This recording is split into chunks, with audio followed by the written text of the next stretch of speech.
Hello guys, this is Saurav and welcome to my YouTube channel. Today we shall be doing the Unit 6 of your Class 12 NCERT Legal Studies book. The chapter's name is International Law. Now we are moving towards the end of the syllabus of your Class 12 Legal Studies. इसके बाद में सिर्फ 2 chapter बचते हैं और जो last वाला chapter है यूनिट 8 वो काफ़ी मतलब ऐसे छोटा सा चैप्टर है, उसके अंदर इतना टाइम नहीं लगेगा. यूनिट 7 फिर भी ऐसे थोड़ा सा कॉम्प्लिकेटेड है, याद करने वाली चीज़ें ज़्यादा है. यूनिट 8 तो काफ़ी ईजी है. ये वाला जो यूनिट है यूनिट 6, इससे टोटल 8 मार्क्स के क्वेश्चन आपके बोर्ड एग्जामिनेशन के अंदर आने वाले हैं और ये शायद आपको सबसे खौफनाक चैप्टर भी लगता होगा. बट मैं क्लैट वाले बच्चों को भी जिनको मैं पढ़ाता हूं उनको हर बार बोलता हूं कि अगर लॉ के अंदर कोई डिफिकल्ट चीज या फिर कोई ऊटपटांग चीज आपसे पूछी गई तो उससे जो क्वेश्चंस आएंगे वो सबसे इजी आएंगे. समझ गए? तो ये चैप्टर आपको डिफिकल्ट लग सकता है बट इससे जो क्वेश्चंस आएंगे वो इतने डिफिकल्ट नहीं आएंगे. आप इसको आराम से सॉल्व कर लोगे और इसको पूरा करने में इतना टाइम भी नहीं लगेगा जितना हमें जुडिशरी और एडीआर वगैरह के अंदर लगा था. ठीक है, we are doing a one shot revision series for your CBSE board 2026 examination. This is I guess the 12th chapter of your 14 chapter book or 14 unit book. The chapter's name is International Law, and introducing myself, my name is Saurav Raj Biwal. I am a graduate of National University Jodhpur and a lawyer by training. Now moving forward with the contents of this particular lecture, तो contents की अगर हम बात करें तो it will start with then historical evolution of international law कि सबसे पहले ये शब्द किसने यूज किया और उसके बाद में कौन कौन इसके फाउंडिंग फादर्स है, इसके बारे में हम बात करेंगे. Then international law versus domestic law. तो if we talk about the international laws तो जो डोमेस्टिक लॉज होते हैं उनको म्युनिसिपल लॉज कहा जाता है. मतलब जैसे आईपीसी हो गया, बीएनएस हो गया, कॉन्स्टिट्यूशन ऑफ इंडिया हो गया, इनको म्युनिसिपल लॉज कहा जाता है. उसके बाद में weakness of international law. International law is generally considered a weak law just because of the lack of legislative authorities and the enforcement mechanism. ना तो कोई इंटरनेशनल आर्मी है, ना कोई पुलिस है, ना ही कोई लेजिस्लेटिव अथॉरिटी है, सारे के सारे सॉवरेन नेशंस है ना. तो अगर इंटरनेशनल लॉ को एकदम बाइंडिंग कर दिया जाए तो वो सॉवरेनिटी के प्रिंसिपल के एकदम अगेंस्ट चला जाएगा. ठीक है, so that is the weakness of international law. उसके बाद में नेचर ऑफ इंटरनेशनल लॉ, इसके बारे में हम बात करेंगे. कंसेंट बेस्ड गवर्नेंस होती है इसके अंदर. अगर नेचर ऑफ इंटरनेशनल लॉ की बात करें तो जो देश कंसेंट करता है किसी चीज के ऊपर वही उसे फॉलो करता है. Then international law and international relations. Then what is international law. Okay, उसके बाद में types of international law, public international law, private international law.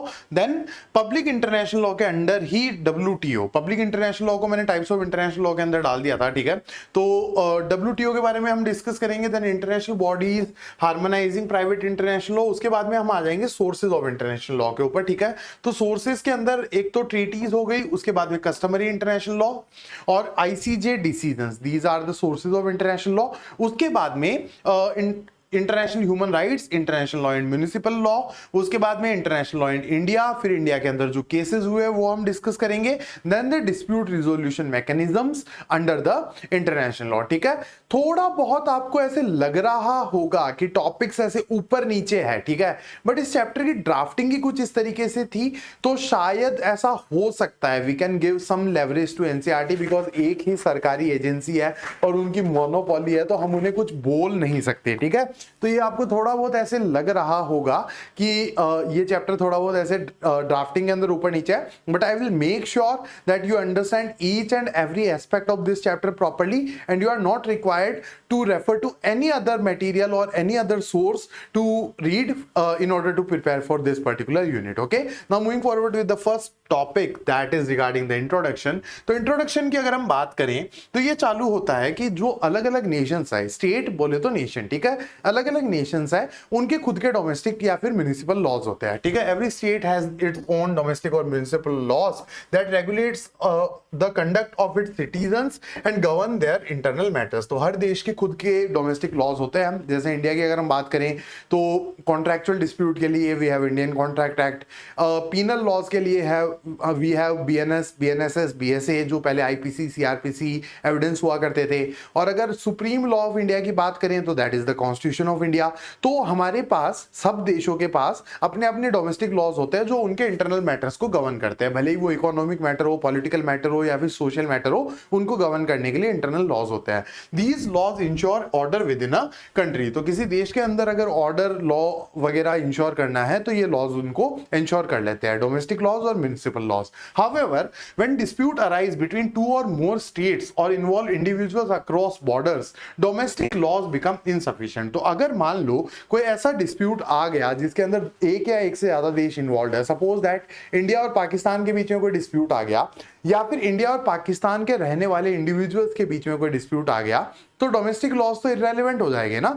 जैसे पाकिस्तानी क्रिकेटर है, एक शोएब मलिक नाम है, फॉर्मर क्रिकेटर है, उनकी शादी हुई थी एक इंडियन टेनिस प्लेयर से नेम्ड सानिया मिर्जा, ठीक है। Later on they got divorced. अब वो डाइवोर्स के अंदर कौन से देश के लॉज लगेगी, क्योंकि एक इंसान पाकिस्तान का है और जो लड़की है वो इंडिया की है और वो रहते दुबई के अंदर है, उनका एक बेटा भी है, उस बेटे की सिटीजनशिप कौन से देश की होगी, या फिर उसकी कस्टडी किसके पास जाएगी, उसकी मम्मी के पास जाएगी, पापा के पास जाएगी। Lot many questions are there. इन क्वेश्चन को जो हमारे डोमेस्टिक लॉज है वो आंसर नहीं कर सकते। तो in order to answer these particular question we have got a thing that is international law. Question like which law will apply and which authority will decide can not be answered by municipal systems alone. ये मैंने आपको बताया ही है कि जो municipal system या फिर domestic laws है वो इनको आंसर नहीं कर सकते, अथॉरिटी है या फिर किस तरीके से इनका डिस्प्यूट रिजोल्यूशन मैकेनिज्म होगा, ठीक है। Therefore a broader legal framework known as international law emerges to regulate relationship between the states and ensure peaceful coexistence of the nation. तो इस वजह से इन चीजों को कैटर करने के लिए या फिर इन सवालों का जवाब देने के लिए हमने एक ब्रॉडर लीगल फ्रेमवर्क बनाया जिसको हम इंटरनेशनल लॉ कहते हैं, which regulates the relationship between the states. मतलब स्टेट आपस में किस तरीके से इंटरेक्ट करेंगे, देशों के बीच में इंटरेक्शन किस तरीके से होगा, और पूरी दुनिया के अंदर पीसफुल को एग्जिस्टेंस किस तरीके से मेंटेन होगा, ठीक है। This is about the introduction to this particular chapter. Now moving forward with the historical evolution of the international law। तो historical evolution की अगर हम बात करें तो the term international law was first used by Jeremy Bentham in 1780, ठीक है। तो जेरेमी बेंथम नाम के एक पॉलिटिकल थिंकर थे, जूरिस्ट भी आप इन्हें कह सकते हो, ठीक है। इन्होंने सबसे पहले इंटरनेशनल लॉ नाम का टर्म यूज किया था। This is his pictorial depiction. अगर आप लॉ स्कूल के अंदर जाओगे तो ये आपको बहुत ज्यादा परेशान करने वाले हैं, मैं आपको पहले बता देना चाहता हूं। एक जूरिस्प्रूडेंस नाम का सब्जेक्ट आता है, उसके अंदर जेरेमी बेंथम बहुत ज्यादा डिस्कस है, ठीक है। तो पहली बार जेरेमी बेंथम ने यूज किया था ये शब्द 1780 के अंदर। उसके बाद में ह्यूगो ग्रोसियस, फ्रेंच मैन, ठीक है, फ्रांस के रहने वाले हैं, is regarded as the father of modern international law specially for his work on the law of war and peace. ये 1625 के अंदर हुआ था, where he emphasised on freedom of seas, ठीक है। तो एक ह्यूगो ग्रेसियस नाम के इंसान थे फ्रांस के, इनको father of modern international law कहा जाता है just because of the fact कि इन्होंने काम किया था एक किताब के ऊपर on the law of war and peace. ये 1625 के अंदर ये किताब लिखी गई थी। इस किताब के अंदर फ्रीडम ऑफ सीज के बारे में बात हुई थी कि समुद्र जो है वो सबके है, इस तरीके की बातें इन्होंने की थी। तो इस वजह से इन्हें father of modern international law कहा जाता है। Roots of international law can be traced to ancient agreements of Middle East. तो मिडिल ईस्ट कंट्रीज के जो एंशिएंट एग्रीमेंट्स है उनको भी हम ऐसे मान सकते हैं कि वो शुरुआती इंटरनेशनल एग्रीमेंट्स थे। उसके बाद में इसका जो स्ट्रक्चर्ड डेवलपमेंट है it took place during the European renaissance. अब ये रेनाइजेंस जैसा लिखा हुआ आपको दिख रहा होगा, लेकिन इसका जो प्रोनाउंसिएशन है दैट इज रेनेसो। तो यूरोपियन रेनेसो मतलब वहां पे यूरोप के अंदर कल्चरल और एजुकेशनल और साइंटिफिक ये सारे के सारे डेवलपमेंट जो स्टार्ट हुए थे ना 15th और 16th 17th सेंचुरीज के अंदर, 15 16 17 सेंचुरीज के अंदर, उसको हम रेनेसो कहते हैं, ठीक है। तो its structured development took place during the European renaissance when states began formal interaction and treaties, ठीक है। तो यूरोपियन रेनेसो के टाइम पे अलग अलग देशों ने, वहां के यूरोप के अलग अलग देशों ने आपस में इंटरेक्शन वगैरह करनी स्टार्ट की और ट्रीटीज वगैरह बनानी स्टार्ट करी। तो इस तरीके से historical evolution of international law हमारे पास आया। तो इसके अंदर इंपॉर्टेंट चीजें आप देख लीजिए, ये टर्म यूज किया गया था पहली बार जेरेमी बेंथम के द्वारा इन 1780। ह्यूगो ग्रेसियस जिनकी पिक्टोरियल डिपिक्शन यहां पे लगी हुई है, he is known as the founding father of the modern international law. इनकी जो बुक थी उसका नाम था the law of war and peace, ठीक है, 1625 के अंदर लिखी गई थी। फ्रीडम ऑफ सीज के बारे में इन्होंने बात करी थी, ठीक है। उसके बाद में मिडिल ईस्ट के एग्रीमेंट और यूरोपियन रेनेसो, ठीक है। So this is about the historical evolution. Now moving forward with the most important announcement that you must be waiting for, that all the notes and PDFs that I am using for this particular series are available for free on our Android application. अगर आपको हमारा Android application download करना है तो simply Google play store के ऊपर जाके आपको CLATMAXX ClatMax टाइप करना है, ठीक है। क्लैटमैक्स अगर आप टाइप करोगे तो आपको हमारा एंड्रॉइड एप्लीकेशन मिल जाएगा, उसके अंदर कोर्सेज के अंदर जाके फ्री कोर्सेज में आपको ये सारे के सारे नोट्स मिल जाएंगे। उसके बाद में 20 फ्री टेस्ट भी हम आपको अवेलेबल करवाएंगे of MCQs, only of MCQs, ठीक है। क्योंकि वो लॉन्ग आंसर वाला तो वही है ना कि मतलब टेस्ट तो मैं प्रोवाइड करवा दूं लेकिन उन कॉपियों को चेक कैसे कौन करेगा, तो वो वाला सिनेरियो हो जाता है। तो एमसीक्यूज के 20 फ्री टेस्ट हम आपको प्रोवाइड करवाएंगे, वो 1 अप्रैल 2026 से स्टार्ट हो गए, ठीक है। So this is the offer from our side. अब एक्सेस कैसे करना है, तो या तो हमारा ऐप आप सीधा इंस्टॉल कर सकते हो गूगल प्ले स्टोर, जो एंड्रॉइड का प्ले स्टोर होता है। आईओएस के ऊपर भी ऐप अवेलेबल है। अगर आपको ये आईओएस वाली जानकारी चाहिए, अगर कोई आईफोन यूजर आपके अंदर है तो you can contact on this number, ठीक है। इस नंबर पे कॉन्टैक्ट करके हम आपको बता देंगे कि आईओएस के ऊपर आपको कैसे एक्सेस करना है। Otherwise you can visit our website as well, that is www.clatmax.com। अगर आप ये टाइप करोगे तो आपको हमारी वेबसाइट मिल जाएगी। All the notes and PDFs are free of cost, ठीक है। They are end to end encrypted on the app just because of the fact कि बहुत सारे ऑर्गेनाइजेशंस मेरे नोट्स यूज कर रहे थे फॉर देयर कमर्शियल पर्पजेस, तो I wanted to stop that. अगर कोई बच्चा यूज करे मुझे कोई प्रॉब्लम नहीं है, लेकिन अगर कोई ऑर्गेनाइजेशन अपने कमर्शियल बेनिफिट के लिए मेरे नोट्स या फिर मेरे मेहनत किए हुए नोट्स यूज कर रहा है तो मेरे को सच में भाई प्रॉब्लम है, ठीक है। So that's the scenario. All the notes and PDFs are free, ठीक है। आपको बस हमारा ऐप डाउनलोड करना है या फिर वेबसाइट विजिट करनी है या फिर इस नंबर के ऊपर आप कांटेक्ट कर लेना, आपको सारी इंफॉर्मेशन प्रोवाइड करवा दी जाएगी, ठीक है। तो ये लो मार्केटिंग वाला या फिर फ्री नोट्स अनाउंसमेंट वाला सिनेरियो तो हो गया है। हम historical evolution of international law पढ़ चुके थे। अब बात करते हैं international law versus domestic laws, इनके बीच में मेन डिफरेंसेस क्या क्या है, ठीक है। तो मैंने इनकी नंबरिंग करी है ताकि आपको पॉइंटर्स रेडी हो जाए, आप अपनी नोटबुक के अंदर इनको लिख भी सकते हो। ये चीजें हैं जो डिफरेंसेस है इंटरनेशनल लॉ और डोमेस्टिक लॉ के अंदर। और ये एक सवाल आ सकता है, इट इज वेरी इंपॉर्टेंट कि आपसे कोई पूछ ले कि what is the difference between international law and domestic law, तो शायद आपको उसका जवाब अच्छे से आना चाहिए। तो सबसे पहले देखो, international law exist outside the legal system of individual states and differ significantly from the domestic law. तो ये किसी भी देश का बनाया हुआ कानून नहीं है, ये सारे देशों का मिलकर बनाया हुआ कानून है, ठीक है। इट डिफर्स फ्रॉम देम, ठीक है। म्युनिसिपल लॉ से डिफर भी करता है और इंडिविजुअल स्टेट के लॉ से तो ये बहुत अलग होता है। उसके बाद में एक ड्रॉबैक है इंटरनेशनल लॉ का, ये जो येलो फॉन्ट है ये हमेशा इंपॉर्टेंट लाइंस ही होगी, ठीक है। तो किसी भी स्लाइड के अंदर अगर येलो फॉन्ट आ रहा है तो मान के चलना है कि शायद वो सबसे इंपॉर्टेंट लाइन है जो येलो के अंदर हाईलाइटेड है, और ऊपर तो ये हेडिंग होती है, आपको पता ही है, ठीक है।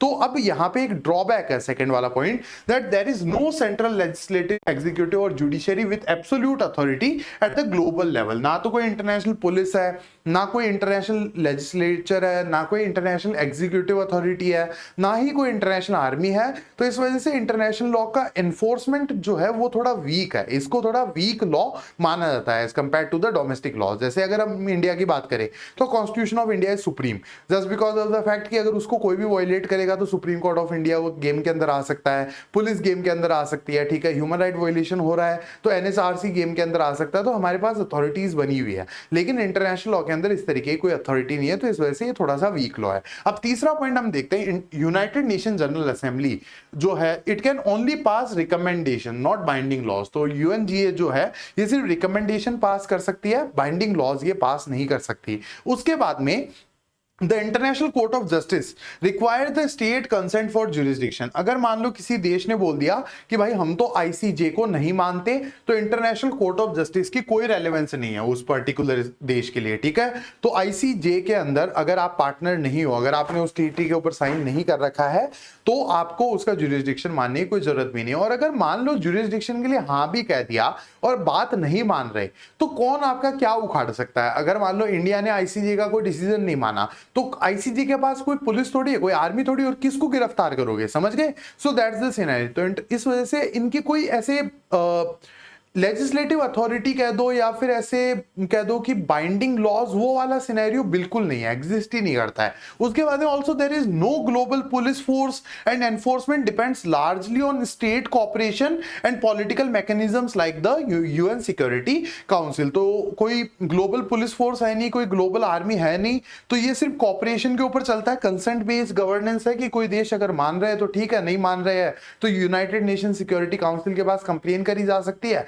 अब यूनाइटेड नेशन सिक्योरिटी काउंसिल भी बड़े देशों के खिलाफ एक्शन थोड़ी लेगी, और जनरली किसी को क्या पड़ी है यार, समझ गए, किसी देश के इंटरनल मैटर्स के अंदर कि भाई कोई एक प्रिजनर ऑफ वॉर है, उसको यूक्रेन वाले या फिर मान लो कि पोलैंड वाले छोड़ नहीं रहे हैं, तो उसके ऊपर यूनाइटेड नेशन का जो सिक्योरिटी काउंसिल है वो इंटरवीन थोड़ी करेगा, मतलब अपनी फोर्स थोड़ी भेज देगा सीधा वहां पे हमला करने के लिए, ठीक है।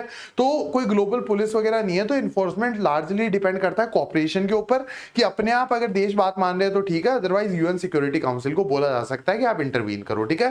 So these are the 5 pointers regarding international law versus domestic law और द डिफरेंस। उसके बाद में अगले पॉइंट्स देखते हैं, that is weakness of international law. तो इंटरनेशनल लॉ के अंदर देखो, there is no supreme executive authority, no international police और लॉ एनफोर्समेंट सिस्टम, इस वजह से ये वीक लॉ माना जाता है। नेचर ऑफ इंटरनेशनल लॉ की अगर हम बात करें तो it is based on centuries old customs, treaties and agreements, ठीक है, सदियों से चले आ रही प्रथाएं और उसके अलावा ट्रीटीज जो देश साइन करते हैं, मल्टीलेटरल भी हो सकती है और बाइलेटरल भी हो सकती है। मल्टीलेटरल मतलब अलग अलग देशों, बहुत सारे देशों के बीच में ट्रीटी, जैसे यूरोपियन यूनियन है, ठीक है, और बाइलेटरल जैसे इंडिया और पाकिस्तान ने कोई ट्रीटी साइन कर ली, या इंडिया और श्रीलंका ने कोई ट्रीटी साइन कर ली, ठीक है, और उसके अलावा एग्रीमेंट भी हो सकता है। It is a decentralise system, state are independent and sovereign. तो वो अगर बात माने तो अच्छी बात है, ना माने तो अच्छी बात है। डेफिनेशन, दो लोगों ने इसकी डेफिनेशन दी है। ओपिनियम का क्या व्यू है, तो international law is a true law. Oppenheim साहब कहते हैं कि ये एक ट्रू लॉ है, इनका पिक्टोरियल डिपिक्शन यहां पे बना हुआ है। हिज व्यू इज कि it is a true law, जबकि जॉन ऑस्टिन जो है, जॉन ऑस्टिन का ये व्यू है कि it is not a true law just because it lack the legislative authority. John Austin का पिक्टोरियल डिपिक्शन यहां पे बना हुआ है, मैं इसको हटा देता हूं, आप देख सकते हो, this is the image of John Austin, ठीक है। सो ये हो गए point of differences between international law and domestic law. Now moving forward with the next thing, that is international law and international relations. तो इंटरनेशनल लॉ और IR जो है वो लगभग एक साथ चलता है, और ये वाली स्लाइड भी बहुत ज्यादा इंपॉर्टेंट है, इसके अंदर टेक्स्ट भी बहुत सारा है, इसको ढंग से पढ़ना, ढंग से ध्यान देना, ताकि आपको पता चले कि इंटरनेशनल रिलेशंस और इंटरनेशनल लॉ आपस में कैसे काम करते हैं। तो international law is closely linked with the international relations as it governs how state behave in the global arena. तो इंटरनेशनल लॉ एक आईआर के अंदर, इंटरनेशनल रिलेशंस के अंदर बहुत बड़ी भूमिका निभाता है, because it governs the behaviour of the state, क्योंकि ये स्टेट्स को रिकमेंडेशन देता है कि आपको इस तरीके से एक्ट करना है।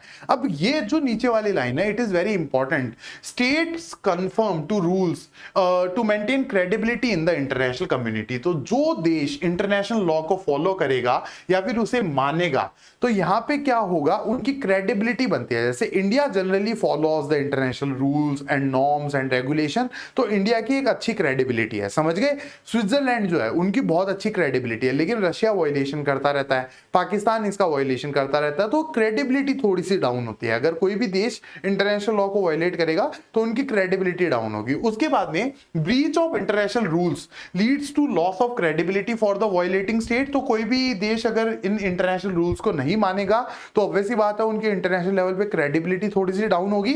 और उसके बाद में potential reciprocal breaches by other states भी हो सकते हैं, मतलब जैसे रशिया नहीं कर रहा तो हम क्यों करें, इंडिया नहीं कर रहा तो हम क्यों करें, ये चीज भी हो सकती है।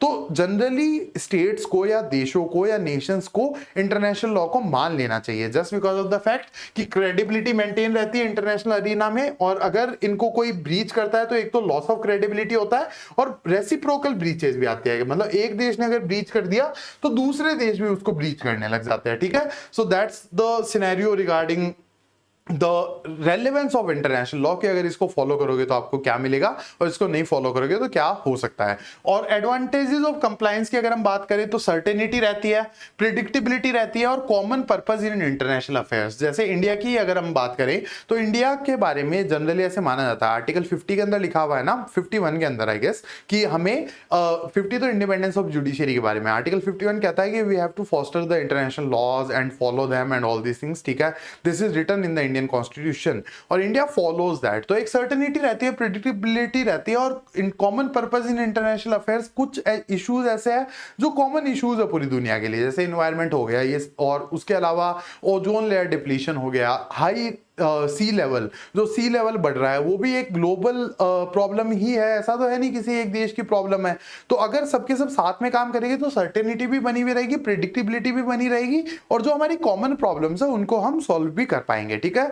With globalisation specially after the 1980s the international organisation increase in number and influence. तो जैसे ही ग्लोबलाइजेशन बढ़ा आफ्टर 1980s इंटरनेशनल ऑर्गेनाइजेशंस बढ़ने लग गए, जैसे यूरोपियन यूनियन है, सार्क है, उसके बाद में ब्रिक्स है, ठीक है। उसके अलावा NATO is also an international organisation, Quad नाम का एक इंटरनेशनल ऑर्गेनाइजेशन है, तो ये भी बढ़ने लगे और इनका इन्फ्लुएंस भी बढ़ने लग गया विद द ग्लोबलाइजेशन। उसके बाद में important treaties like the law of sea convention 1982, Kyoto protocol जो एनवायरमेंटल लॉ का बहुत बड़ा प्रोटोकॉल है 1997 का, reflect collective decision making and growing cooperation in areas like environment and trade. तो कुछ ट्रीटीज है जैसे लॉ ऑफ सी कन्वेंशन, ये 1982 के अंदर हुआ था, क्योटो प्रोटोकॉल एनवायरमेंटल लॉ से रिलेटेड एक चीज है, तो ये कॉमन प्रॉब्लम्स के ऊपर साथ मिलके काम करने से रिलेटेड बहुत अच्छे या फिर बहुत बड़े एग्जांपल्स है, ठीक है। So this is international law and international relations, I guess आपको समझ में आ गया होगा। इंपॉर्टेंट है ये स्लाइड भी, ठीक है, इसको ढंग से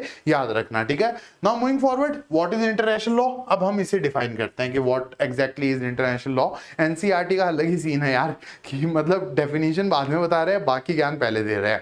अब इंटरनेशनल लॉ की डेफिनेशन को अगर हम देखें तो it refers to a system of rules and principles that regulate relationships between the states and other international entities. तो अगर इसकी सिंपल सोबर डेफिनेशन में आपको बताऊं तो it is a system of rules and principles जो दो देशों के बीच में किस तरीके का बिहेवियर रहेगा उसको रेगुलेट करता है। सेकेंडली, एक देश और एक इंटरनेशनल ऑर्गेनाइजेशन, जैसे मान लो इंडिया एंड द ब्रिक्स, ठीक है, ब्रिक्स नाम का एक ऑर्गेनाइजेशन है, उनके बीच में किस तरीके से डीलिंग होगी वो इंटरनेशनल लॉ का सिस्टम डिफाइन करता है, ठीक है। So that is the scenario. तो इसके अंदर क्या है, system of rules and principle that regulate relationship between state and other international entities. It is also known as the law of nations and is based largely on consent, meaning states agree to bound by it.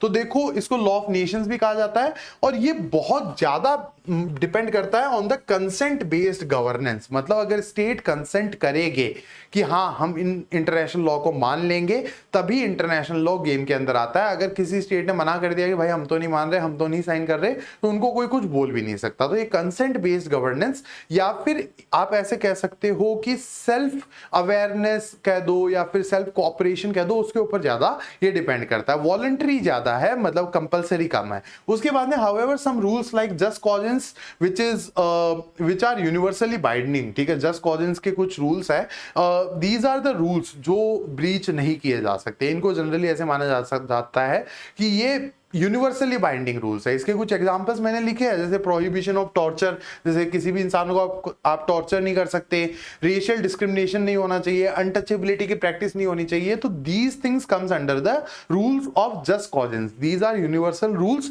And are universally binding everywhere, ठीक है। अब आप बोलोगे कि sir prisoners of war के साथ तो torture होता ही है, बट वो देखो अंडर द टेबल बात है, ठीक है। अब बाहर तो ये चीजें आती नहीं है। कौन सा देश आके यूएन के अंदर ये बोलेगा कि हाँ भाई हमने उस देश के सैनिकों के साथ या फिर वॉर प्रिजनर्स के साथ टॉर्चर किया था, ठीक है, ऐसा तो कोई नहीं बोलेगा ना। तो यहाँ पे देखो ये रूल्स है कि टॉर्चर नहीं होना चाहिए, रेशियल डिस्क्रिमिनेशन नहीं होना चाहिए, अनटचेबिलिटी नहीं होनी चाहिए। These are universally binding principles, jus cogens इनको कहा जाता है। बट फॉलो करो या ना करो, it depends upon the country यार। अब कोई नहीं कर रहा तो नहीं कर रहा, उसको हम क्या ही बोल सकते हैं, ठीक है। उसके बाद में international law governs not only the relationship between the states but also interactions involving individuals, organisation and businesses at the global level. तो ये अलग अलग देशों के बीच में रिलेशंस को तो गवर्न करता ही है, बट वो जो ऑर्गेनाइजेशंस है जो अलग अलग देशों में काम करते हैं, जैसे एमएनसीज है, अब मान लो एप्पल और सैमसंग का इंडिया में कोई डिस्प्यूट हो गया, तो who will be the deciding authority over here? The international law mechanisms, ठीक है। So this is the definition of international law और the explanation of international law. Now moving forward with the types of international law, तो types of international law के अंदर आप देख लीजिए दो टाइप्स है। पब्लिक इंटरनेशनल लॉ, ये generally relationship between the Nations और नेशंस एंड इंटरनेशनल ऑर्गेनाइजेशंस की बात करता है, ठीक है। इसके अंदर इंडिविजुअल्स के बारे में बात नहीं है, सिर्फ नेशंस और नेशंस एंड इंटरनेशनल ऑर्गेनाइजेशंस इनके बारे में बात करता है पब्लिक इंटरनेशनल लॉ, ठीक है। तो PIL public international law deals with relation between the states and governs issues like diplomacy, war, trade, human rights, ठीक है। तो ये देशों के बीच में जो रिलेशंस है उनको गवर्न करता है और इसके अंदर इश्यूज कैसे आ जाते हैं, डिप्लोमेसी हो गया, वॉर हो गया, ट्रेड हो गया, international trade, human rights. It focuses on rights and obligation of nations and aims to maintain peace and cooperation. तो इसका मेन फोकस क्या है कि देश, अलग अलग देशों के राइट क्या है और ऑब्लिगेशंस क्या क्या है, क्योंकि राइट के साथ साथ ड्यूटीज भी आती है, साफ साफ है, ठीक है। हमारे पास फंडामेंटल राइट्स है तो फंडामेंटल ड्यूटीज भी है कॉन्स्टिट्यूशन के अंदर, ठीक है। तो हर देश के राइट क्या है और ड्यूटीज क्या क्या है उसके ऊपर इसका फोकस रहता है और पीस और कॉपरेशन को मेंटेन करने का इसका एम रहता है। It does not deal with the private individuals directly. तो ये तो पहला प्रकार हो गया या फिर पहला टाइप हो गया of international law, that is public international law. Now the second one is private international law. Private international law की अगर हम बात करें, it is also known as conflict of laws, deals with disputes involving private individuals across different countries, ठीक है। तो ये अगर मान लो दो अलग अलग कंट्रीज के ऑर्गेनाइजेशंस जैसे एप्पल और सैमसंग का पंगा हो गया, या फिर कोई अलग अलग देशों के लोगों ने शादी कर ली, उनके बीच में डाइवोर्स हो रहा है, तो कौन सा लॉ लगेगा, ये प्राइवेट इंटरनेशनल लॉ डिसाइड करता है, ठीक है। It determines which countries law will apply and which court will have jurisdiction, ठीक है।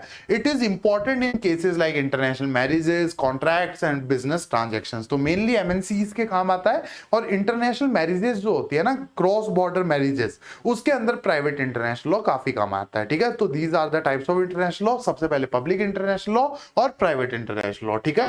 Now moving forward with the next thing, key areas of public international law, कहां public international law apply होता है। तो एक तो पीस एंड सिक्योरिटी के अंदर, ह्यूमन राइट्स के अंदर, फाइनेंस के अंदर, एयर स्पेस, ये बहुत बड़ा टॉपिक है, इंटरनेशनल ट्रेड, ठीक है, intellectual property, again a very big topic. फिर उसके बाद में development at global level, sees the rising level of the sea bed, ठीक है, it is also arena of public international law. उसके बाद में वेपन्स, न्यूक्लियर वेपन्स कौन से देश के पास होंगे, कौन से देश के पास नहीं होंगे, biodiversity, science and securities, fisheries, क्योंकि समुद्र के ऊपर किसका हक है या किसका नहीं है, ये भी पब्लिक इंटरनेशनल लॉ ही डिसाइड करता है। International crimes, climate change, extradition of the criminals from different countries, और फिर फाइनली नेचुरल रिसोर्सेज, इन सारी चीजों के ऊपर पब्लिक होता है, ठीक है। Now moving forward with the next thing that is also related to the public international law and a body which we can not say it is a weak body. WTO, World Trade Organization के जो decisions होते हैं, they are binding in nature, मतलब मानने ही पड़ेंगे, ठीक है।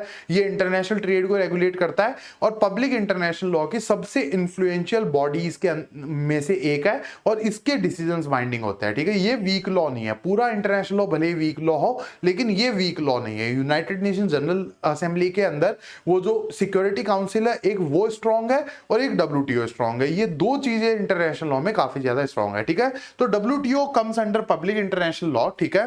तो it was established in 1995, headquarter कहां पे है, जेनीवा, स्विट्जरलैंड के अंदर। याद कर लेना, MCQ के हिसाब से इंपॉर्टेंट हो सकता है। It regulates the international trade and ensures smooth functioning of global markets. और इसके अंदर ऐसे नहीं है कि अलग अलग कंपनी चले गए, सैमसंग पहुंच गया, एप्पल पहुंच गया, ऐसा नहीं होगा इसके अंदर।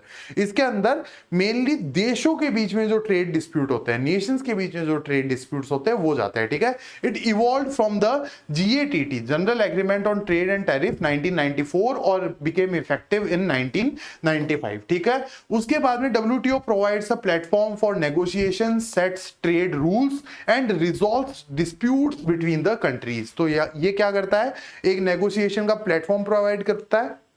उसके अलावा इंटरनेशनल ट्रेड के रूल क्या होंगे, ये चीज का ध्यान ये रखता है। और अगर देशों के बीच में कोई डिस्प्यूट हो गया रिगार्डिंग इंटरनेशनल ट्रेड, तो उनका डिस्प्यूट रिजोल्यूशन मैकेनिज्म भी WTO के अंदर होता है। उसके बाद it plays a key role in promoting economic cooperation and reducing trade barriers world wide, ठीक है। तो इकोनॉमिक कॉपरेशन को बढ़ाने में और ट्रेड बैरियर्स को कम करने में ये काफी ज्यादा मदद करता है। It is a strong law, it is not a weak law, ठीक है। Now moving forward with the next thing regarding the CLAT 2027 courses that we are offering as well as CLAT 2028। तो जो बच्चे अभी 12th पास कर रहे हैं या फिर 12th के अंदर आए हैं और started expert curated CLAT courses, ठीक है, जिसके अंदर अलग अलग मेंटोर्स आपको हर सब्जेक्ट के लिए ट्रेन करेंगे। I will be taking on GK and legal, और बाकी अलग अलग मेंटोर्स आपको ट्रेन करेंगे, ठीक है।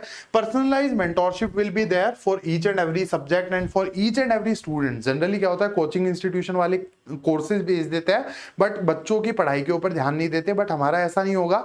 We will focus on each and every student very properly. उसके बाद में you will get comprehensive study material that will be delivered directly to your home and affordable pricing will be there, ठीक है।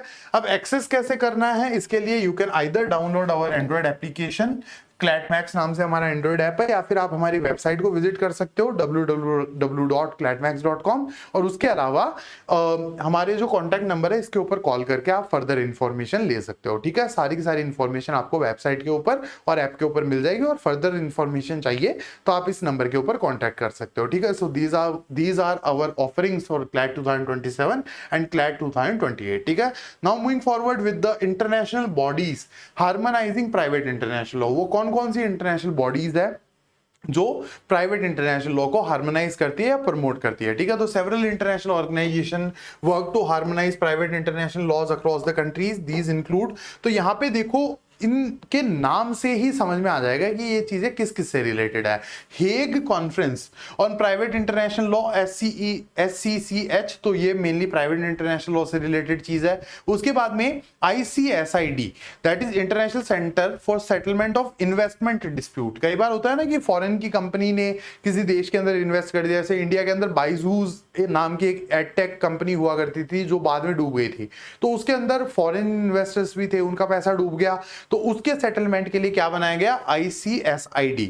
उसके बाद में international institute for unification of private laws, इसको UNIDROIT कहा जाता है। Then the most important one, united nation commission for international trade law, UNCITRAL guideline, जिसके ऊपर हमारा arbitration and conciliation act of 1996 बना हुआ। आपका जो यूनिट 2 था ना ADR इन इंडिया, वो इसी के थ्रू बना हुआ है, ठीक है, यूनिसिट्रल गाइडलाइंस के through. Now moving forward with the same topic का फर्दर एक्सपेंशन, तो international bodies harmonising private international law के अंदर these bodies develop model laws, जैसे यूनिसिट्रल गाइडलाइंस थे, वो मॉडल लॉज ही तो थे, 1985 में आए, और उसके हिसाब से हमने हमारा आर्बिट्रेशन एंड कंसिलिएशन एक्ट बनाया 1996 के अंदर। उसके अलावा ये कन्वेंशन वगैरह डेवलप करते हैं, आर्बिट्रेशन रूल्स बनाते हैं to ensure uniformity and predictability in the international legal transactions. उसके बाद में Vienna convention on contracts for the sale of goods, जिसको CISG भी कहा जाता है, is an important example, providing uniform rules for international trade contracts. तो international trade contracts के जो यूनिफॉर्म रूल्स है वो Vienna convention on contracts for sale of goods, जिसको CISG भी कहा जाता है, वो प्रोवाइड करवाता है। उसके बाद में यूनिसिट्रल मॉडल लॉ, तो आपको पता ही होगा, आर्बिट्रेशन से रिलेटेड है, वाइडली अडॉप्टेड, इंडिया ने भी इसको अडॉप्ट किया है, ये लिखा हुआ ही है यहाँ पे, to facilitate the dispute resolution in the international commercial markets. India का जो आर्बिट्रेशन एंड कंसिलिएशन एक्ट है वो इसी लॉ के अंडर बना हुआ है, ठीक है। So these are the international bodies harmonising the private international law. Now moving forward with the next topic, that is sources of international law. अब एग्जैक्टली इंटरनेशनल लॉ हमें मिलता कहां से है, इसके बारे में हम बात करते हैं। तो domestic law sources are simple and clear, mainly including legislation and court decisions. तो देखो, डोमेस्टिक लॉ के सोर्सेज क्या होते हैं, या तो लेजिस्लेशन या फिर कोर्ट डिसीजंस, ठीक है। इंडिया के अंदर लॉ कहां से आता है, या तो सुप्रीम कोर्ट किसी चीज के ऊपर लॉ बना सकती है, या फिर स्टेट लेजिस्लेटिव असेंबली, या फिर the union parliament, Lok Sabha Rajya Sabha, ठीक है। ये लोग ही तो कानून बना सकते हैं, या फिर प्रेसिडेंट कोई ऑर्डिनेंस पास कर देगा। बहुत ईजी है, डोमेस्टिक सोर्सेज तो बहुत ज्यादा ईजी है, जबकि sources of international law are more complex because they come from relationship between states without a central authority।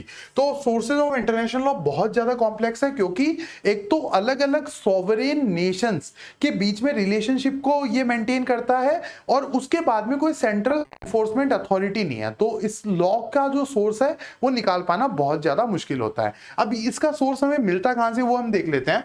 Primary reference for identifying sources of international law is article 38 clause 1 of the statute of the ICJ, international court of justice. तो ये sources कहां से निकल के आते हैं? ICJ के article 38 clause 1 से। ये एमसीक्यू के हिसाब से इंपॉर्टेंट हो सकता है, इसको आप नोट डाउन कर लेना, ठीक है।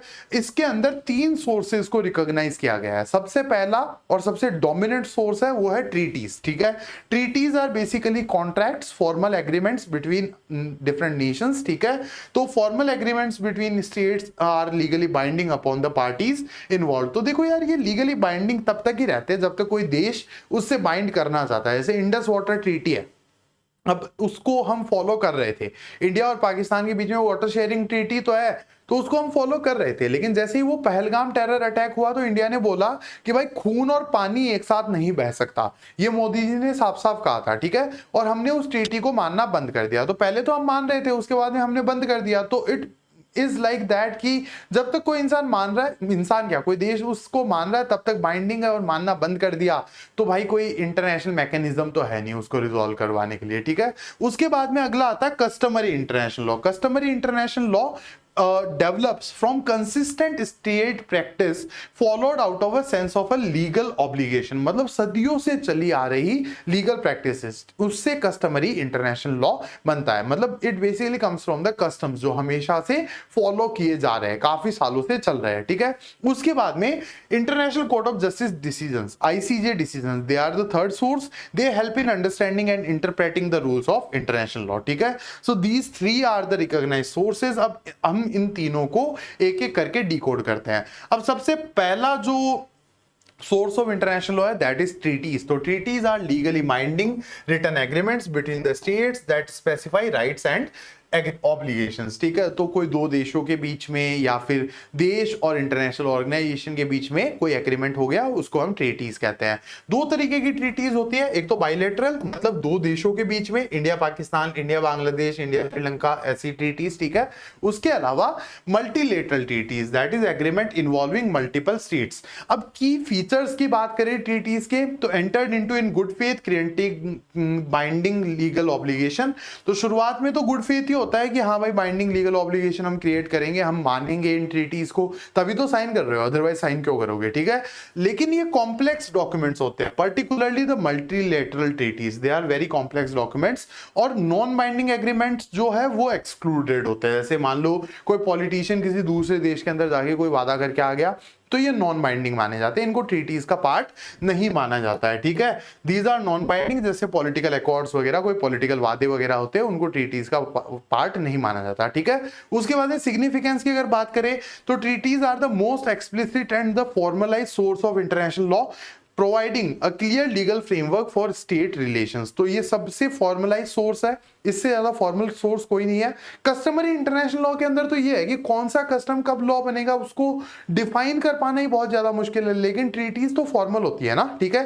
तो these are the most formalise source of international law, that is the treaties. अब ट्रीटीज को और डिटेल में हम थोड़ा सा पढ़ते हैं, तो यहाँ पे देखिए adoption and binding process of treaties. तो अडॉप्ट कैसे करी जाती है और किस तरीके से बाइंडिंग होती है स्टेट्स के ऊपर, ये देख लेते हैं। तो adoption, final draft approved at international conferences often requiring 2/3 of the majority vote. तो यहाँ पे मान लो यूनाइटेड नेशन के अंदर कोई ट्रीटी साइन हो रही है, तो 2/3 2/3 देश अगर उसके ऊपर हाँ बोलेंगे तभी वो बाइंडिंग बन सकती है। तो दिस इज द अडॉप्शन वाला प्रोसेस। अब उसके बाद में consent to be bound, consent कैसे लिया जाता है, या तो बाय सिग्नेचर, या तो कोई रिप्रेजेंटेटिव आगे साइन कर दे, प्रधानमंत्री साइन कर दे उस देश का, राष्ट्रपति आगे साइन कर दे, या फिर कोई डिप्लोमेट जाके साइन कर दे, ठीक है। या तो सिग्नेचर से हो सकता है, या फिर exchange of instrument, agreed terms exchange in written form, या फिर बाय रेटिफिकेशन, कोई अपने देश के अंदर ही उसे रेटिफाई कर दे, ठीक है।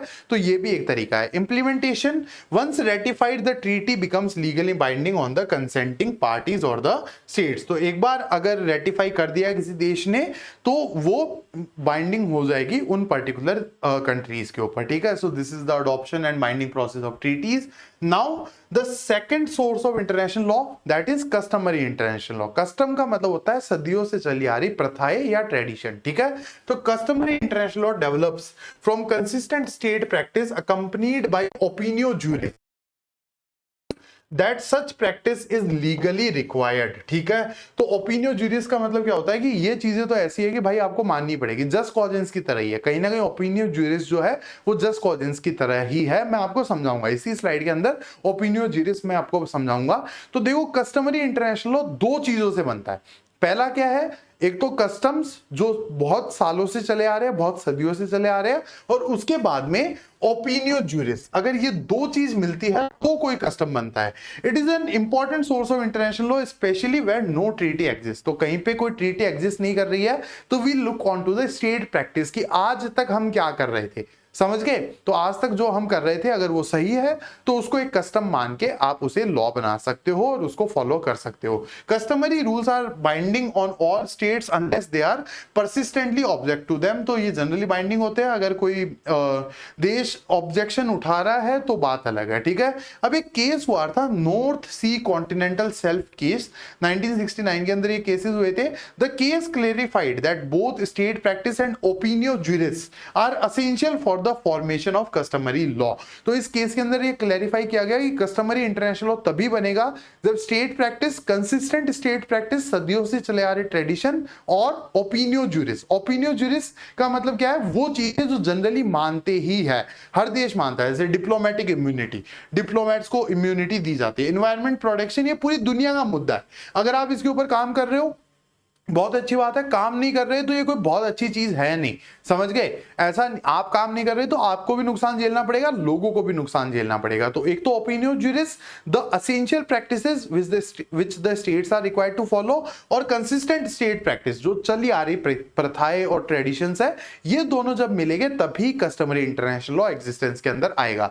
The case also established that duration is not always necessary but consistency and acceptance are the important factor. अब कोई भी चीज कितने साल के अंदर कस्टम बनेगी ये कैसे डिफाइन होगा? तो कोर्ट ने क्या बोला कि ड्यूरेशन का कोई ऐसे रिक्वायरमेंट नहीं है। हो सकता है कोई कस्टम बन जाए 50 साल में, हो सकता है कोई चीज कस्टम ना बने 500 साल में। अब नेसेसरी क्या है, एक तो कंसिस्टेंसी कि वो पर्टिकुलर चीज कंसिस्टेंटली हो रही है, और एक्सेप्टेंस है या नहीं है।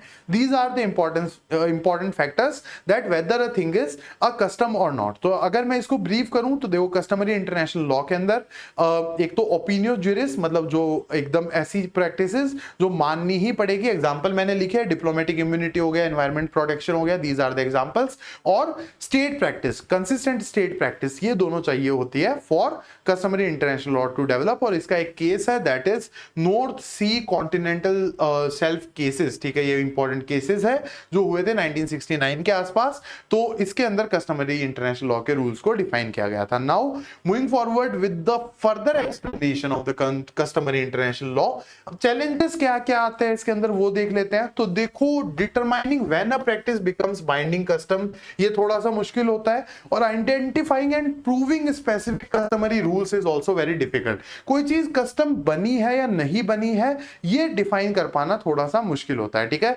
एग्जांपल्स की बात करें इसके तो certain norms in humanitarian law during arm conflict, these are examples of customary international law.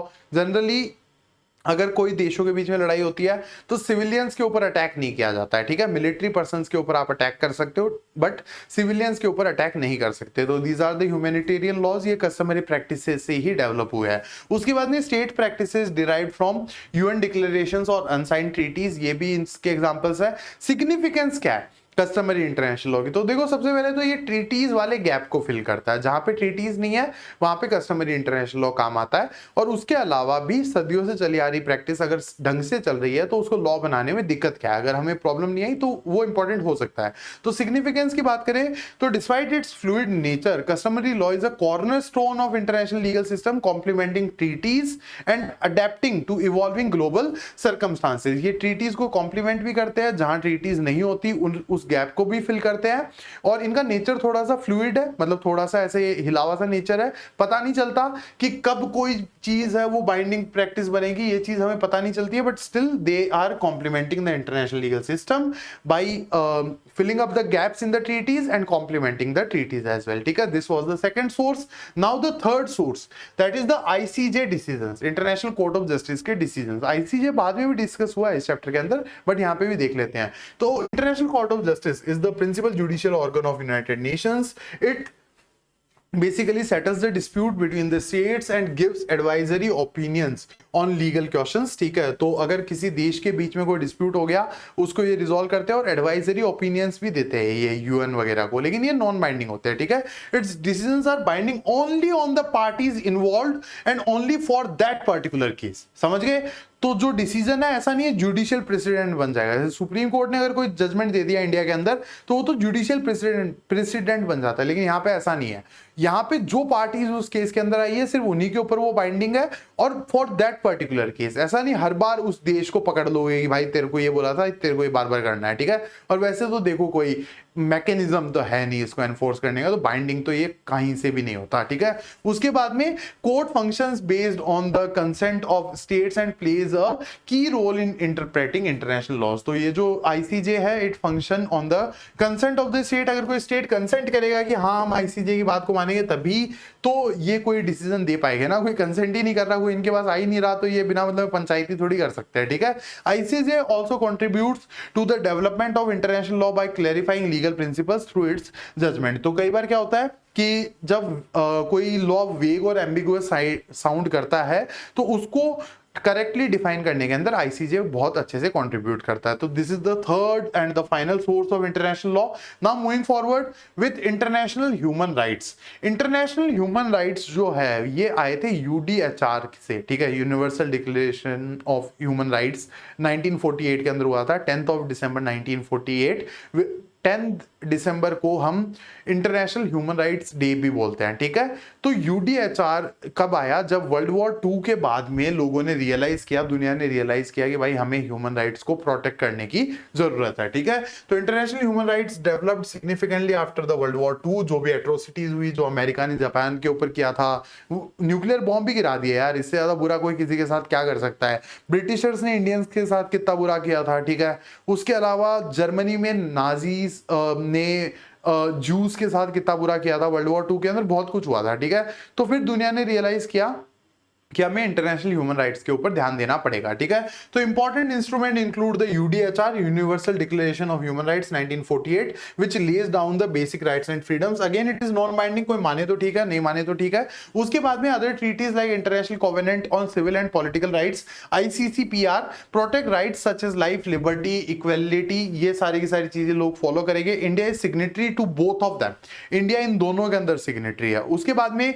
Vienna declaration 1993 emphasise that human rights are universal and interdependent. Human rights जो है वो यूनिवर्सल राइट्स है, they are not granted by any state, they are present just because of the fact we are human beings. ठीक है, but they should be guaranteed by the state. ठीक है, state को guarantee करना है कि human rights लोगों को मिले, ये वियना डिक्लेरेशन के अंदर कहा गया था। Institutions like the UN human rights council and the high commissioner for human rights work to promote and protect these rights globally. So this is about the international human rights.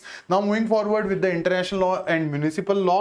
तो इनके बीच में और डिफरेंस हम देख लेते हैं। तो इनके बीच की रिलेशनशिप बेसिकली डिफाइन की गई है। म्युनिसिपल लॉ और इंटरनेशनल लॉ के बीच में क्या रिलेशनशिप है? तो relationship between international law and the municipal law is complex. In some countries international law automatically becomes part of domestic law, while in others it must be incorporated through legislation. तो कुछ देश होते हैं जो monism follow करते हैं। Concept of monism और dualism मैं आपको अगली स्लाइड के अंदर समझाऊंगा। तो मोनिस्ट कंट्रीज जनरली छोटे देश होते हैं, उन्होंने अगर कोई इंटरनेशनल ट्रीटी के ऊपर साइन कर दिया वहां पे वो डायरेक्टली एप्लीकेबल हो जाती है। ठीक है, जबकि इन द डुअलिस्ट कंट्री वहां पे वो देश लॉ बनाएगा। जैसे India is a dualist country. ठीक है, अब इंडिया ने मान लो किसी चीज के ऊपर साइन कर दिया, इंडिया उसको डायरेक्टली अप्लाई नहीं कर सकता just because of the fact कि we are a very diverse nation with very large population and कोई द्रविडियन है, कोई आर्यन है, कोई कौन सी लैंग्वेज बोलता है, कोई क्या है, अलग अलग रिलीजन्स है। तो we have lot of diversities. तो हम एक तरीके से सीधा किसी इंटरनेशनल लेजिस्लेशन को हमारे लॉ के रूप में नहीं मान सकते। तो we are a dualist nation. ठीक है, तो यहां पे क्या लिखा हुआ है? कुछ देशों में तो ऑटोमेटिकली इंटरनेशनल लॉ बाइंडिंग हो जाता है साइन करते ही, वो होता है मोनिस्ट कंट्री, और फिर होता है डुअलिस्ट कंट्री लाइक इंडिया, ये लेजिस्लेशन बना के, लॉ बना के उसको बाइंडिंग करते हैं। ठीक है, तो ये चीज हम अगली भी स्लाइड के अंदर डिस्कस करेंगे the concept of monism and dualism. Generally municipal law can not be used as a justification for violating international obligation. तो अगर आप किसी इंटरनेशनल ऑब्लिगेशन को वायलेट कर रहे हो और फिर बोल रहे हो कि हमारे नेशनल लॉज की वजह से हमने किया है, तो ये जस्टिफिकेशन नहीं है। Courts often try to interpret domestic laws in harmony with international law. तो इंडिया में भी ऐसा होता है कि कोर्ट्स जो है वो इंटरनेशनल लॉज के हिसाब से ही डोमेस्टिक लॉज को इंटरप्रेट करते हैं, ठीक है, ऐसा हुआ भी है। हम इंटरनेशनल एंड इंडिया जब पढ़ेंगे तो हम इस चीज को देखेंगे। However conflict may arise and their resolution depend on the legal system of the country. Conflicts arise हो सकते हैं इन केसेस के अंदर, ठीक है, depending on the legal system of that particular country. अब किसी देश का लीगल सिस्टम किसी इंटरनेशनल लॉ को अलाउ नहीं कर रहा तो नहीं कर रहा, अब कॉन्फ्लिक्ट अराइज हो सकता है, ठीक है। उसके बाद में इंटरनेशनल लॉ एंड इंडिया की अगर हम बात करें तो इसके अंदर मैंने आपको बोला था ना मोनिज्म एंड डुअलिज्म में आपको समझाऊंगा, तो यहाँ पे मैंने लिखा है ये प्रॉपर्ली, ठीक है। तो इंटरनेशनल लॉ एंड इंडिया की अगर हम बात करें तो Indian constitution recognises the importance of international law, note down कर लेना, इंपॉर्टेंट है, ठीक है। तो article 51 directs the state to respect international law and treaty obligation. तो article 51 the last article of the part 4 of the constitution, DPSP का last article है। ये क्या कहता है कि the state should respect the international law and the treaty obligation. अगर कोई ट्रीटी साइन करके आए हो तो उसे फॉलो करना है, ये हमारा आर्टिकल 51 कहता है। ऑल्दो डीपीएसपी है मतलब नॉन बाइंडिंग इन नेचर है, डीपीएसपी तो नॉन एनफोर्सेबल होती है ना, पार्ट 4 है, but still India respects international law a lot. उसके बाद में article 253 empowers the parliament to implement international treaties through legislation. तो आर्टिकल 253 पावर ग्रांट करता है पार्लियामेंट को कि अगर आप कोई भी इंटरनेशनल ट्रीटी के ऊपर साइन करके आए हो और आप उसे इंडिया के अंदर एज अ लॉ इंप्लीमेंट करना चाहते हो तो you can do that, but it should not be inconsistent with fundamental rights. अगर वो हुआ तो आर्टिकल 13 को यूज करके सुप्रीम कोर्ट उसे उड़ा देगा। तो 253 पार्लियामेंट को पावर ग्रांट करता है to pass the laws on international treaties, ठीक है। उसके बाद में since independence India has largely respected and followed the international law in its policies. हमारी आजादी के बाद में हमने लार्जली इसको रेस्पेक्ट किया है, इंटरनेशनल लॉ को हमने रेस्पेक्ट किया है और फॉलो भी किया है, ठीक है। There are two models. सबसे पहला मोनिज्म, वहां इंटरनेशनल लॉ डायरेक्टली अप्लाई हो जाता है, जैसे ही साइन किया इंटरनेशनल लॉ अप्लाई हो जाता है। फिर आता है dualism, treaties need domestic law to be enforce. अगर आप कोई भी ट्रीटी साइन करके आए तो आपको आपके पार्लियामेंट को लॉ बनाना पड़ेगा उसको एनफोर्स करने के लिए, ठीक है। अब India is a very diverse nation, तो यहाँ पे हमें लॉ बनाना पड़ता है। हम सीधा किसी इंटरनेशनल लॉ को इतने डाइवर्स देश के अंदर इंप्लीमेंट नहीं कर सकते, तो we follow the dualist model, ठीक है। India follows the dualist approach, meaning treaties require domestic legislation to become enforceable, ठीक है। This is international law in India. अब कुछ केसेस की बात कर लेते हैं, इससे केसेस हुए, कोर्ट्स का क्या व्यू पॉइंट रहा है रिगार्डिंग इंटरनेशनल लॉ। तो सबसे पहले OG of the Indian legal system Kesavananda Bharati versus state of Kerala, the court held that constitutional interpretation can consider international obligation, ठीक है। तो इंटरनेशनल ऑब्लिगेशंस को कॉन्स्टिट्यूशनल इंटरप्रिटेशन के अंदर यूज किया जा सकता है, ये कोर्ट ने कहा था कि सुप्रीम कोर्ट जब भी कोई कॉन्स्टिट्यूशन का इंटरप्रिटेशन कर रही है तो इंटरनेशनल ऑब्लिगेशन को ध्यान में रखते हुए करे, ठीक है। उसके बाद में Maganbhai Patel versus union of India, it was clarified that treaties affecting rights require legislation. तो अगर कोई भी फंडामेंटल राइट या किसी लीगल राइट को अफेक्ट कर रही है कोई ट्रीटी तो उसके लिए लेजिस्लेशन की आवश्यकता हमें है, हम उसे डायरेक्टली अप्लाई नहीं कर सकते। उसके बाद में Vishakha versus state of Rajasthan, इसके अंदर क्या बोला गया, इंटरनेशनल conventions like CEDAW, तो convention of elimination of discrimination against women, ऐसा करके इसका कुछ फुल फॉर्म है, were used to fill gaps in domestic laws. Vishakha guidelines निकाली गई थी regarding the prevention of sexual harassment of women at work place. तो इसके अंदर CEDAW को कोर्ट ने यूज किया था। तब तक इंडिया ने CEDAW को साइन तो कर दिया था बट कोई लॉ नहीं बनाया था, बट कोर्ट ने विशाखा गाइडलाइंस जारी करी थी in order to provide immediate protection to the women from sexual harassment at work place. उसके बाद में Sheela Barse versus secretary of children's aid society, इस केस के अंदर क्या बोला गया, if India had ratified treaties protecting children then this created an obligation for the state to implement these principles.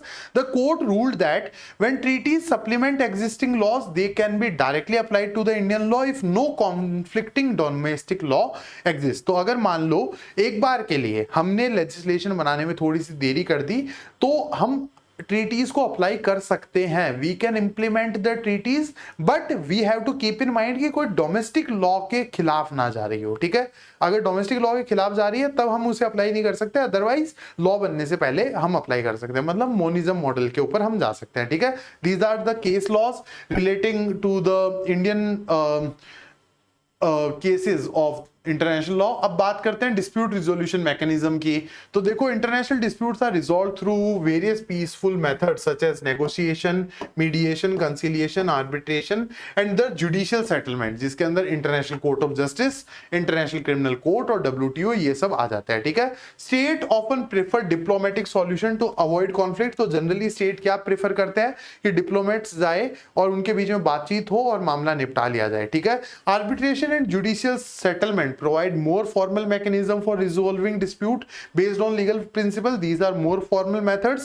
These methods help maintain international peace and ensure that disputes are settled without the use of force. तो ये जो method है, ये सारे के सारे जो methods है, ये मेक श्योर करते हैं कि बिना वॉर के, बिना यूज ऑफ फोर्स के हम डिस्प्यूट्स को सेटल आउट कर लें, इंटरनेशनल डिस्प्यूट्स को हम सेटल आउट कर लें, ठीक है। These are the dispute resolution mechanism. अब डिस्प्यूट रिजोल्यूशन मैकेनिज्म के अंदर सबसे ऊपर जो आता है that is the international court of justice और द ICJ। तो ICJ के बारे में अगर हम बात करें तो it is the principal judicial organ of the united nation. Function क्या क्या है? लीगल डिस्प्यूट को रिजॉल्व करना बिटवीन द स्टेट्स और gives advisory opinion on international legal issues referred by union bodies and agencies. तो यूनाइटेड नेशन को अगर कोई भी एडवाइस चाहिए, कोई भी लीगल एडवाइस चाहिए, तो वो ICJ से मांग सकते हैं। ये एस्टेब्लिश हुआ था स्टैच्यू ऑफ ICJ 1946 के थ्रू और इसका लोकेशन है द हेग, नीदरलैंड के अंदर, ठीक है। नीदरलैंड के अंदर एक द हेग नाम की सिटी है, वहां पे ये लोकेटेड है ये, और ये एक पिक्टोरियल डिपिक्शन है, ठीक है। All UN members are automatically parties of the ICJ statue. तो जो यूनाइटेड नेशन के मेंबर्स है वो ICJ के अपने आप ही पार्टनर है, ICC के नहीं है। इंटरनेशनल क्रिमिनल कोर्ट के अपने आप पार्टनर नहीं है, लेकिन ICJ के सब अपने आप पार्टनर बन जाते हैं। ये लिखा हुआ है article 93 of the UN charter के अंदर। This is again important from the MCQ perspective, ठीक है। उसके बाद में non member state can also become parties by agreement. अगर कोई स्टेट UN का मेंबर नहीं है, कोई देश अगर UN का मेंबर नहीं है, वो भी ICJ का पार्ट बन सकता है बाय एग्रीमेंट, सिंपल एग्रीमेंट करके ICJ का पार्ट वो बन सकता है। अब ICJ को शायद थोड़ा सा और हम समझेंगे तो इसका क्या सिनेरियो चलता है। जजमेंट देखो फाइनल और बाइंडिंग होते हैं ऑन द पार्टीज इन्वॉल्व और कोई अपील नहीं है। इससे बड़ा कोई कोर्ट ही नहीं, अपील कैसी होगी, ठीक है। एनफोर्समेंट मैकेनिज्म की बात करें तो एनफोर्समेंट पावर इनके पास है नहीं, ठीक है, क्योंकि ना तो कोई इंटरनेशनल पुलिस है, ना कोई इंटरनेशनल आर्मी है। अगर कोई पार्टीज कंप्लाई नहीं करती तो UN सिक्योरिटी काउंसिल को ये बोल देते हैं। UN security council is a very powerful body, वो कई बार इंटरवीन कर जाती है। ज्यूरिसडिक्शन की अगर हम बात करें तो ICJ has jurisdiction when parties agree to submit to its authority. अगर पार्टीज बोलेगी कि हाँ भाई हम मानने वाले हैं ICJ के डिसीजन को, तभी ज्यूरिसडिक्शन है, अदरवाइज नहीं है। It can also have jurisdiction via provisions in treaties और by mandatory referral in some disputes. कुछ ऐसे डिस्प्यूट्स भी होते हैं जहां पे मैंडेटरी रेफरल होता है, या फिर कुछ ट्रीटीज के अंदर प्रोविजन होते हैं कि अगर कोई डिस्प्यूट हुआ तो वो किसके पास जाएगा, ICJ के पास ही जाएगा, ठीक है। उसके बाद में ICJ provides advisory opinions on legal questions referred to by UN bodies. These opinions are non binding in nature. तो यूनाइटेड नेशन की जो बॉडीज है उनको, वर्ल्ड बैंक हो गया या फिर यूनेस्को हो गया या फिर यूनाइटेड नेशन जनरल असेंबली हो गया, इनको अगर कोई लीगल एडवाइस चाहिए ये ICJ से पूछ सकते हैं, लेकिन वो नॉन बाइंडिंग इन नेचर है, ठीक है। It is just like the advisory jurisdiction of the president of India, ठीक है। Now moving forward with the next thing that is the international criminal court ICC। तो ये बना था रोम स्टैच्यू 2002 से to prosecute the most serious international crimes. India is not a party to it. India ने इसके ऊपर sign नहीं कर रखा है, ना ही रशिया ने कर रखा है, ठीक है। तो ICC is the international criminal court. Jurisdiction क्या है? Deals with the crime committed in country that accepts its jurisdiction और crimes involving nationals of the state parties, ठीक है। तो जिन देशों ने साइन कर रखा है उनके अगर लोगों के साथ अगर कोई क्राइम होता है तो आईसीसी गेम के अंदर आ सकता है, या फिर जिस देश ने साइन कर रखा है वहां पे आईसीसी गेम के अंदर आएगा। 4 मेजर क्राइम के ऊपर ये प्रोसिक्यूशन करते हैं। क्राइम अगेंस्ट ह्यूमैनिटी, जीनोसाइड मतलब मास मसाकर जो होता है, मतलब mass killing of people, war crimes और crimes of aggression. Cases can be referred to ICC by state itself, जिस देश के साथ वॉर क्राइम हो रहा है वो इसको रेफर कर सकते हैं, या फिर आईसीसी प्रोसिक्यूटर मतलब आईसीसी के वकील। अब यूक्रेन ने ऐसे किया था, व्लादिमीर पुतिन के ऊपर केस कर दिया था। रशिया सिग्नेटरी नहीं है, इंडिया भी नहीं है इसका सिग्नेटरी, ठीक है। नाउ व्हाट हैपेंस इज कि आईसीसी ने, इनकी हिम्मत देखो, इन्होंने व्लादिमीर पुतिन के ऊपर अरेस्ट वारंट निकाल दिया आईसीसी ने, ठीक है। अब व्लादिमीर पुतिन की विजिट थी साउथ अफ्रीका की। South Africa is signatory to ICC, South Africa ने साइन कर रखा है। साउथ अफ्रीका ने हाथ जोड़ लिए व्लादिमीर पुतिन के कि सर आप प्लीज मत आओ, क्योंकि हम आईसीसी के सिग्नेटरी हैं, अगर आप यहाँ आओगे तो हमें आपको अरेस्ट करना पड़ेगा, और आपको अरेस्ट कर लिया तो साउथ अफ्रीका तो क्या होना आपको पता ही है, ठीक है। So that is the scenario. ये कई बार ऐसे जजमेंट दे देते हैं, बट कोई नहीं मान रहा भाई, क्या ही कर सकते हैं, इनके पास कोई ऑफिशियल मैकेनिज्म नहीं है एनफोर्समेंट का, ठीक है। जुरिस्डिक्शन का कंपैरिजन आईसीजे के साथ अगर हम करें तो ICC focus on criminal matters, जबकि आईसीजे जो है वो देशों के बीच में, नेशंस के बीच में जो डिस्प्यूट्स होते हैं उनको हैंडल करता है। ये क्रिमिनल कोर्ट है, वो मोर और लेस एक सिविल कोर्ट है, ठीक है। आईसीसी का jurisdiction it is more restricted than the domestic criminal courts, ठीक है, because of the enforcement mechanism. Now the last topic, other dispute resolution mechanism. So many treaties provide their own dispute resolution method like mediation, arbitration, allowing countries to resolve the conflict peacefully and without going to the court. तो बहुत सारी treaties ऐसी होती है जिनके अंदर लिखा हुआ होता है अगर कोई dispute आ गया तो arbitration करेंगे, mediation करेंगे, इस तरीके का सीन होता है। उसके अलावा A key example is WTO, which evolved from the GATT, ये हम already पढ़ चुके हैं, has a proper dispute settlement system to handle the international trade conflict and these are binding in nature as well, ठीक है। उसके अलावा international organization like United Nations, World Bank also offer platform to resolve specific dispute, especially in areas like investment and development, ठीक है। I guess we are done and dusted with the chapter 6 or the unit 6 of your class 12 NCERT legal studies। इसके बाद में सिर्फ 2 unit बचती है, unit 7 and 8, that I will complete as soon as possible. Best of luck for your examination and thanks a lot for bearing up with me and attending this lecture. See you guys.